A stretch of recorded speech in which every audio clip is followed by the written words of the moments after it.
Hi there, Steve Coffin. How is everyone? Today I'm going to talk about motivation and lazy language learning and lazy language learners. And the example of a lazy language learner is me. Uh, and what I mean by that is that I don't like doing anything that feels like work when I learn languages. The only time that I really worked at my language learning was when I was learning Chinese back in 1968, and there was a good reason because I was paid by my employer, the Canadian Government Trade Commissioner Service, to learn Chinese. So I worked at it 6, 7 hours a day. I was paid a salary. So I did everything. I sat in class for 3 hours a day. I answered questions. I wrote. I did all these things. But in all the languages that I have learned on my own since then, and there's a total of 12, I don't do those things. I do things that I find interesting and things that I enjoy doing. So I like to buy books on language learning because I'm always interested in content, in reading. I want to be exposed to the language. But all these books, and here's one, for example, for Czech, is just full of exercises.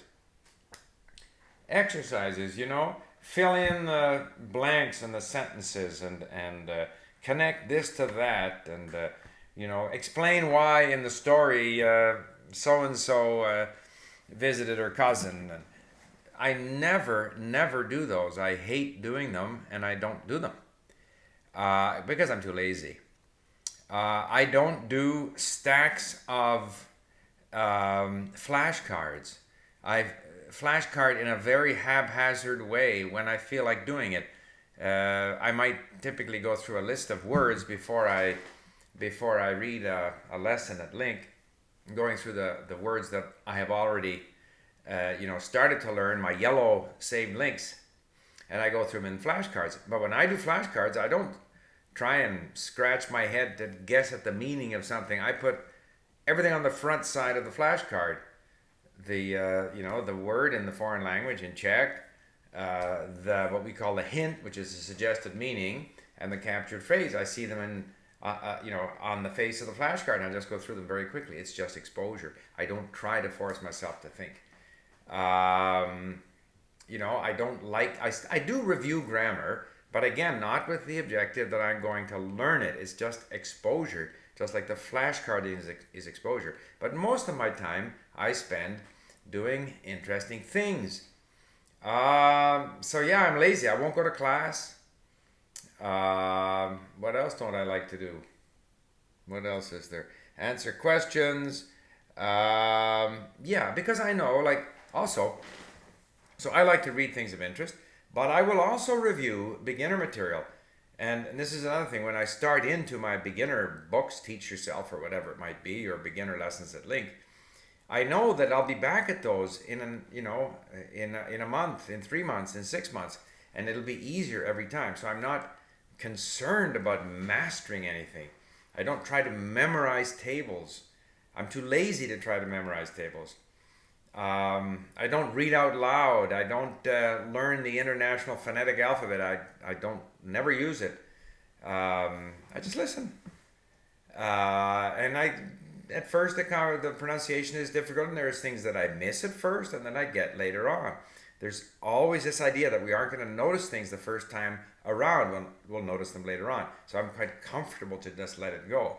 I jump around from more difficult to less difficult, different material, and I just do whatever the spirit sort of wherever the spirit moves me. That's where I go. So in that sense, I'm a lazy language learner. I'm not a disciplined language learner. I won't do these. I don't do shadowing, for example. I won't go out there and deliberately learn 100 phrases or 300 sentences or whatever it is. I like to review phrases, specifically, patterns of different or examples of different patterns in the language. All of that is just a process of exposure, so that eventually my brain is going to start to pick up on these things. But I don't do it with any system or with any discipline because I'm essentially lazy. It doesn't matter if you're lazy. I take the path of least resistance. And it doesn't matter because I get back to the three keys to language learning success: motivation, time on task or time with the language specifically, and developing the ability to notice. So I'm motivated to learn. Like I was at my today. Oh, tomorrow's my birthday, by the way. Anyway, today I played old timers hockey. Then I went to a Korean-run Japanese restaurant. Spoke a little bit of Korean with this waitress there. And she said she had a friend over. They're both 25, and the friend was here in Vancouver to learn English. And she was very homesick and depressed, and ended up going home. And she didn't like it here. And I said, "Well, why? Why did she even come then? Is she not interested in learning language?" Well, no, she's not very interested. I mean, if you're not interested, you're not going to learn.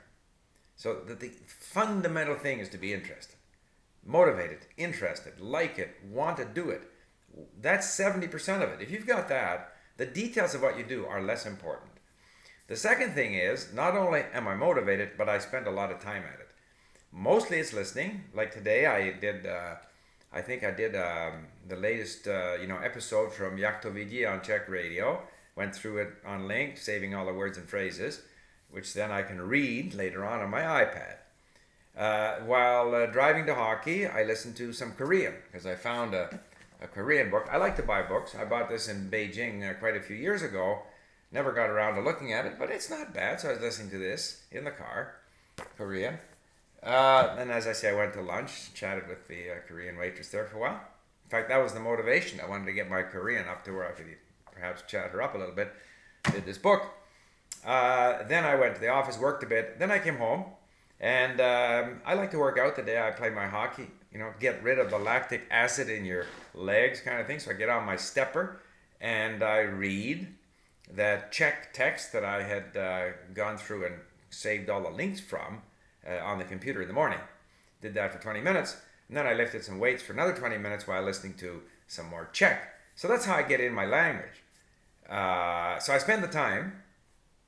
And the other thing is, because I'm taking the initiative in all of this, I'm looking for things that help me notice.